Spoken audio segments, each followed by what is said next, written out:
Nanti judul media pembelajaran.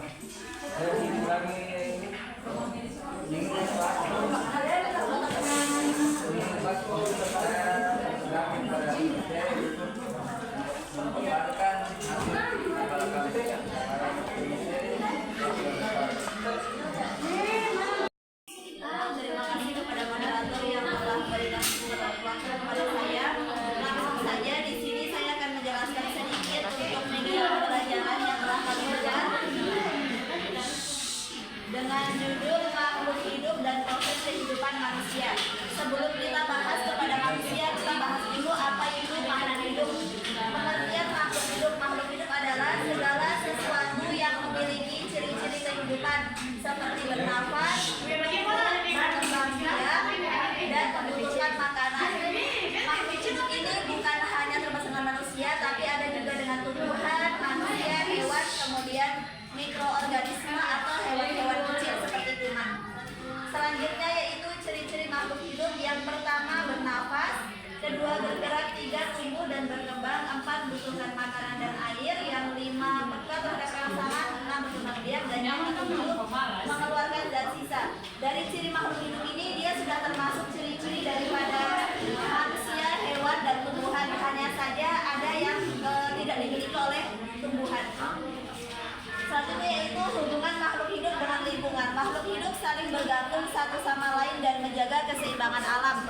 Maksudnya yaitu adanya hewan, tumbuhan, dan manusia itu saling bergantung untuk memenuhi kebutuhan masing-masing. Selanjutnya, proses kehidupan manusia. Manusia mengalami proses pertumbuhan dan perkembangan dari bayi hingga dewasa. Yang pertama yaitu ketika manusia masih bayi atau tahap awal kehidupan. Ciri-cirinya apa? Salah satunya yaitu ukuran tubuh kecil, belum bisa berjalan dan masih bergantung kepada orang tua. Yang selanjutnya yaitu menuju kepada fase anak-anak. Bisa dilihat di situ ciri-cirinya, salah satunya sudah bisa berjalan dan berbicara. Itu sudah berkembang daripada anak bayi yang belum bisa berjalan.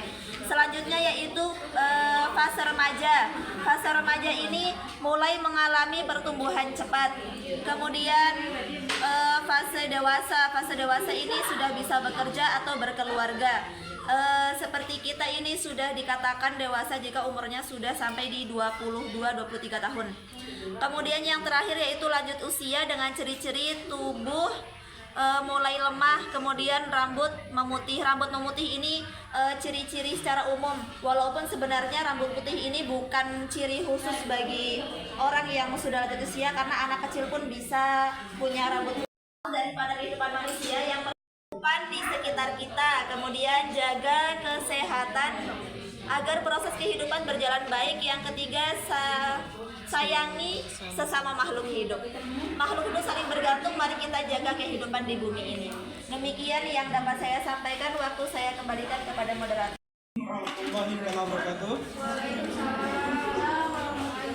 Saya mewakili dari kelompok 5. Saya bertanya, ketika di usia umur itu, umur usia contohnya kan, saya memberikan contoh nanti penjelasan nanti dari saya. Contohnya lanjut usia ini kan pastinya mengharap anak yang dari bawah ini pastinya kan. Ketika lanjut usia ini dia hidup sendiri, dia juga bergantung kepada orang lain untuk hidupnya. Tapi ketika dia berjalannya waktu, dia mendapatkan seorang bayi. Mungkin bayi ini dibuang oleh kedua orang tuanya. Jadi ketika lanjutnya usia ini mendapatkan seorang bayi di tengah jalan. Ini kan saling bergantungan ini. Lalu solusinya bagaimana supaya dong mencari makan atau minum Maksudnya harus cek dengan cara apa? Maksudnya begitu.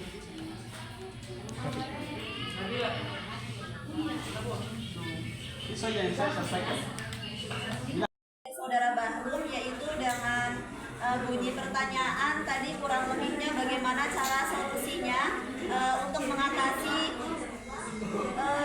saling kebergantungan antara orang tua yang menemukan bayi di jalan. Ya, siap. Sebenarnya ini mungkin saudara Bahrum tadi menanggapi dari penjelasan saya, yaitu mana ya ini hubungan makhluk hidup dengan lingkungan. Ya, siap. Yaitu makhluk hidup saling bergantung satu sama lain dan menjaga keseimbangan alam. Ini sebenarnya yang saya maksud adalah antara manusia dengan hewan dan tumbuhan. Jadi manusia membutuhkan tumbuhan untuk memenuhi kebutuhan makanannya, menyimpan air juga, kemudian hewan juga butuh tumbuhan, tumbuhan juga butuh oksigen, jadi saling bergantung. Cuma yang tadi saudara baru jelaskan lebih ke manusia dengan manusia. Bagaimana cara memenuhi kebutuhan atau saling menyeimbangkan kebergantungan antara makhluk hidup satu dengan yang lain? Kalau si kakek-kakek contohnya tadi menemukan bayi, kemudian cara cari makannya bagaimana? Si kakek ini kan hanya dia terbatas usia, tapi tidak memiliki keterbatasan dari logika atau fisiknya, toh. Jadi pasti si kakek pun dia untuk memenuhi kehidupannya dia punya usaha kan. Ini bukan usaha buka warung, usaha itu punya kemampuan untuk memenuhi kehidupannya. Nah, saya rasa dengan kakek punya kemampuan untuk memenuhi kebutuhannya, itu artinya kakek juga bisa memenuhi kebutuhan daripada bayi ini. Begitu. Kalaupun memang kakek nggak bisa memenuhi kebutuhannya, tidak harus kakek mengambil bayi, bisa disampaikan kepada pihak berwajib untuk mencari solusi bagaimana untuk bayi itu. Begitu. Itu aja yang bisa saya sampaikan, kurang lebihnya saya mohon maaf, saya kembalikan kepada moderator. Terima kasih atas penjelasannya, saya paham.